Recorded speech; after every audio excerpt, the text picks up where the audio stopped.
Après le départ de la domestique, Madame Bryant se rendit alors dans la chambre de sa fille pour vérifier et trouva Lola endormie paisiblement dans son lit.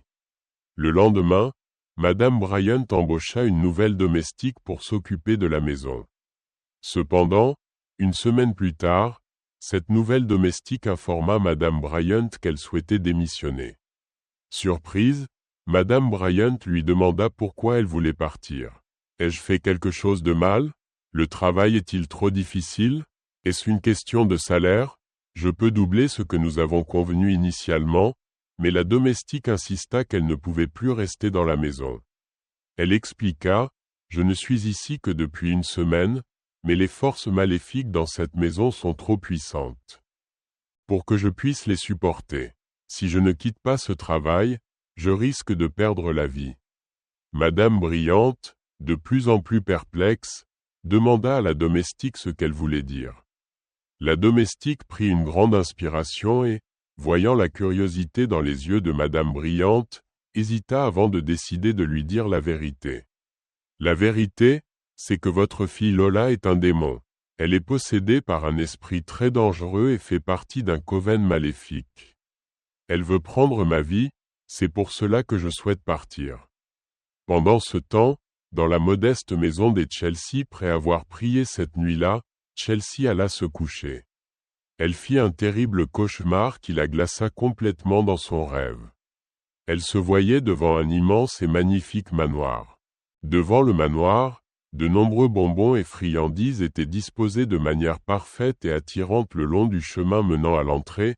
Chelsea suivit le chemin et entra dans le manoir.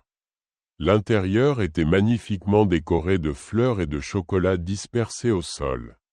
Alors qu'elle admirait les fleurs, elle entendit des pleurs d'enfants provenant d'une pièce en particulier. Elle suivit les pleurs, et arriva devant la porte de la pièce en ouvrant la porte.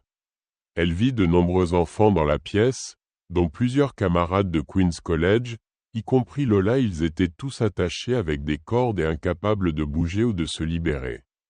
Chelsea, paniquée et inquiète, entra pour essayer de les aider en dénouant les cordes. Alors qu'elle s'occupait des liens, elle sentit une présence derrière elle. En se retournant, elle aperçut Mera et sa belle-mère qui se précipitèrent vers elle pour tenter de l'attacher. À ce moment-là, elle se réveilla en sursaut. Effrayée et terrifiée, Chelsea comprit rapidement la signification de son rêve. Cela indiquait que Lola et d'autres enfants étaient retenus captifs par Mera et sa belle-mère. Dans le monde spirituel, elle commença à prier et remercia Dieu de lui avoir donné la vertu de se contenter de ce qu'elle avait. Puis elle reprit ses prières, demandant à Dieu de venir en aide à Lola et aux autres enfants. Pendant ce temps chez les Bryant, cette même nuit, Madame Bryant entra dans la chambre de sa fille et la vit en train de ramper au plafond. Mais lorsqu'elle appela son mari pour venir voir, elle retrouva Lola dormant paisiblement sur son lit. Madame Bryant ne put dormir cette nuit-là. Incapable d'oublier ce qu'elle avait vu plus tôt, elle était certaine de ne pas avoir halluciné. Les scènes se répétèrent les jours qui suivirent. Allongée dans son lit, Madame Bryant repensa aux conversations qu'elle avait eues avec toutes les domestiques qu'elle avait employées et comment elles lui avaient toutes dit que Lola était un démon et qu'elle était possédée. Elle se souvint des marques qu'elle avait vues sur leur corps lorsqu'elle avait démissionné, ce qui la rendit encore plus anxieuse. Se pourrait-il que ma fille unique soit vraiment un démon? Se demanda-t-elle, rongée par l'anxiété.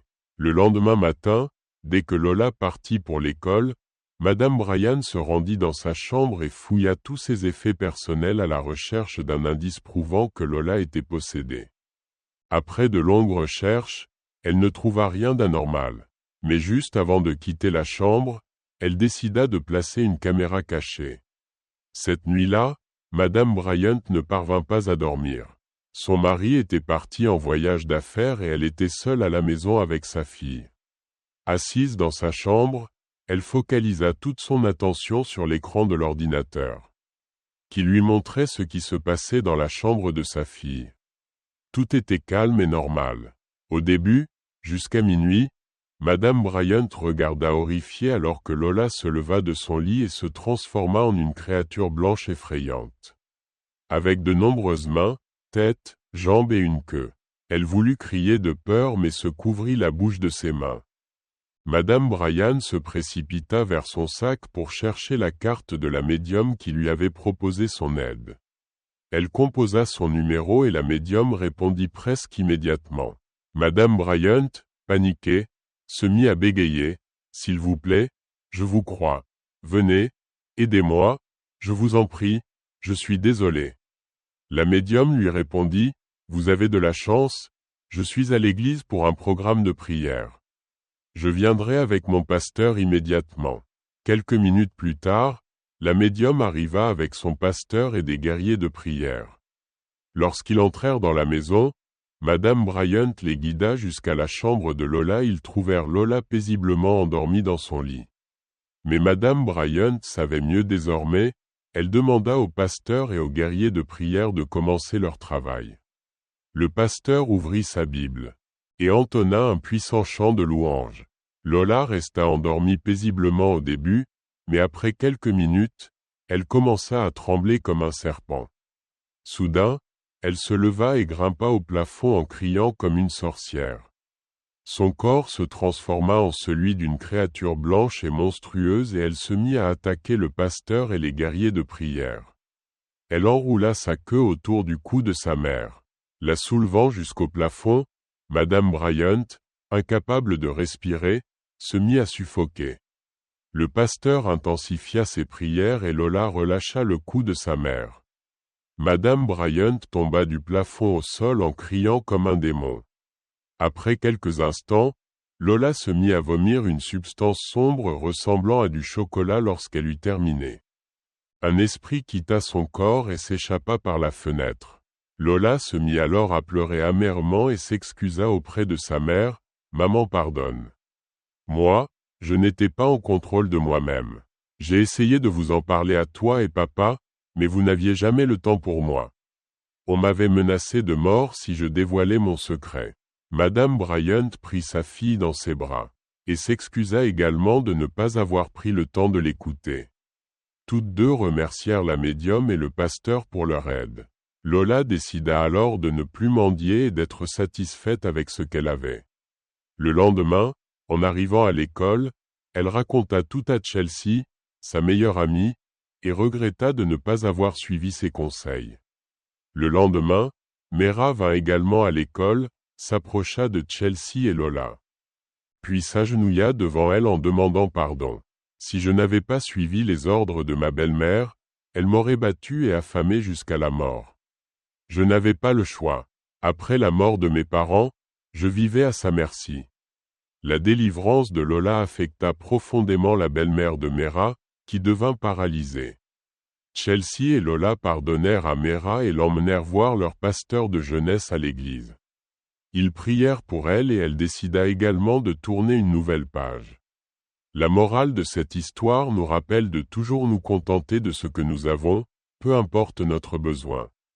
Ne laissez pas la cupidité vous transformer en mendiant, peu importe votre niveau d'occupation.